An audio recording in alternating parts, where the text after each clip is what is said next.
Hello hi friends, welcome to Jai fashion YouTube channel. நம்ம இன்றைக்கி என்ன ரெசிபி பார்க்க போனால் ரொம்ப டேஸ்டியான ஹெல்த்தியான சுண்டக்காய் குழம்பு. வாங்க இந்த ரெசிபிக்குள்ளே போகலாம்.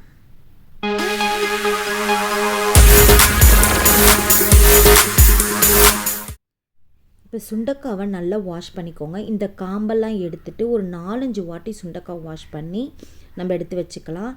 இப்போது ஒரு பெரிய எலுமிச்சளவு புளி நம்ம ஒரு பாத்திரத்தில் போட்டுக்கலாம். அதுக்கப்புறம் தண்ணி விட்டுக்கோங்க.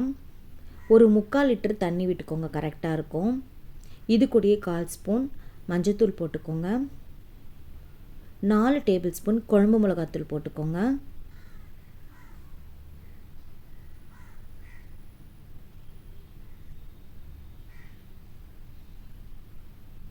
இது கூடயே நம்ம உப்பையும் சேர்த்து நல்லா திக்காக கரைச்சிக்க போகிறோம்.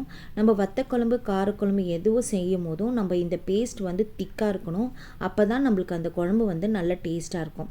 இப்போ இந்த சுண்டக்காய் காம்பெல்லாம் எடுத்துகிட்டு நல்லா க்ளீன் பண்ணிவிட்டு இப்போ இது நல்லா இடிச்சுக்கோங்க. எல்லா சுண்டக்காவும் நல்லா இடித்து வச்சுக்கோங்க. பாருங்கள், இந்த மாதிரி நல்லா இடித்து வச்சுக்கணும். அதுக்கப்புறம் ஒரு பெரிய வெங்காயம், ஒரு சின்ன தக்காளி, அதுக்கப்புறம் பூண்டு 2 நான் இடித்து வச்சுருக்கேன். ஒரு 4-5 பூண்டையும் நான் உரித்து வச்சுருக்கேன். இப்போ ஒரு அகலமான கடாயில் 2 டேபிள் ஸ்பூன் நல்லெண்ணெய் விட்டுக்கோங்க. 1/4 ஸ்பூன் கடுகு போட்டுக்கோங்க. இது கூடயே வெந்தயம் போட்டுக்கோங்க. காரக்குழம்பு சாம்பாருக்கெலாம் வெந்தயம் போட்டால் தான் நல்ல டேஸ்ட்டாக இருக்கும். ஸோ காரக்குழம்புக்கு வெந்தயம் போடுங்க, ஸ்கிப் பண்ணிடாதீங்க. இடித்து வச்ச பூண்டையும் நம்ம ஆட் பண்ணிக்கலாம். அதுக்கப்புறம் 1 by 1 நம்ம ஆட் பண்ணிக்கலாம். வெங்காயம், தக்காளி. இப்போ இது நல்லா ஃபைனாக சாட்டே பண்ணிக்கோங்க. உரித்த பூண்டையும் நான் போட்டுட்டேன். இப்போ இந்த வெங்காயம் தக்காளி இந்த எண்ணெய் கூட நல்லா வதங்கணும். அப்போ தான் உங்களுக்கு நல்ல டேஸ்ட் கொடுக்கும்.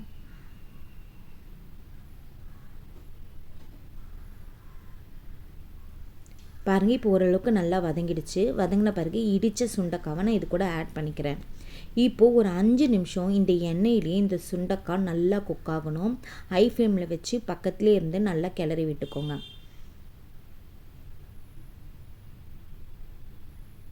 இந்த சுண்டக்காய் குழம்பு ரொம்ப டேஸ்ட்டாக இருக்கும், ரொம்ப ஹெல்த்தியாகவும் இருக்கும். இதே மெத்தடில் நீங்கள் ட்ரை பண்ணி பாருங்கள். எப்பவுமே காரக்குழம்பு மீடியமில் வச்சிடாதீங்க, ஹை ஃப்ளேம்லேயே வச்சு குக் பண்ணுங்கள். அப்போ தான் உங்களுக்கு நல்ல டேஸ்ட்டாக இருக்கும். இப்போ பாருங்கள், ஓரளவுக்கு நல்லா வதங்கி வந்துருச்சு.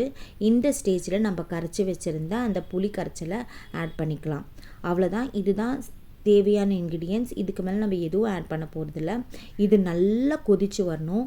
தட்டு போட்டு மூடி ஒரு 20 நிமிஷம் இதை டிஸ்டர்பே பண்ணக்கூடாது. ஹை ஃப்ளேம்லேயே நீங்கள் நல்லா சுண்ட விடுங்க. இந்த காரக்குழம்பு நல்லா திக்காக இருக்கணும். இந்த மாதிரி எப்பவுமே தண்ணியாக இருக்கக்கூடாது. பாருங்கள், எவ்வளோ நல்லா டேஸ்ட்டாக வந்திருக்கு. ஓரளவுக்கு நல்லா திக்காயிட்டு வருது. இப்போ தட்டு போட்டு மூடி மீடியமில் ஒரு 5 நிமிஷம் வச்சுருங்க. அது இன்னும் நல்லா சுண்டி வரும். பாருங்கள், இப்போ ஃபைனலாக நம்ம கொத்தமல்லி போட்டு இறக்கிடலாம். இந்த அளவுக்கு தான் இருக்கணும் கன்சிஸ்டன்சி. எவ்வளோ திக்காக இருக்குது பாருங்கள். இது நல்ல டேஸ்ட்டாக இருக்கும். இது சாதத்து கூட, தோசை, இட்லி கூடலாம் வச்சு சாப்பிட்லாம். அவ்வளோ டேஸ்ட்டாக இருக்கும். இந்த சுண்டக்காய் குழம்பு இதே மெத்தடில் நீங்களும் ட்ரை பண்ணி பார்த்துட்டு எப்படி வந்துச்சுன்னு கமெண்ட் பண்ணுங்கள். கண்டிப்பாக சூப்பராக வரும். இந்த மெத்தடில் ட்ரை பண்ணி பாருங்கள். இது ஒயிட் ரைஸில் நம்ம போட்டு சாப்பிடும்போது அவ்வளோ நல்லாயிருக்கும். இது கூட வேறு சைட் டிஷ்ஷே எதுவும் தேவையில்லை. ஒரு அப்பளம், இப்போ மாங்காய் சீசன் இருக்குது, ஒரு மாம்பழம் வச்சு சாப்பிடும்போது அவ்வளோ சூப்பராக இருக்கும். நீங்களும் இந்த சுண்டக்காய் குழம்பு செஞ்சு பார்த்துட்டு எப்படி வந்துச்சுன்னு கமெண்ட் பண்ணுங்கள். எங்கள் சேனலை பிடிச்சிருந்தால் சப்ஸ்கிரைப் பண்ணுங்கள், ஷேர் பண்ணுங்கள், லைக் பண்ணுங்கள், அண்ட் பெல் பட்டனை தட்டி விடுங்க. Thank you friends.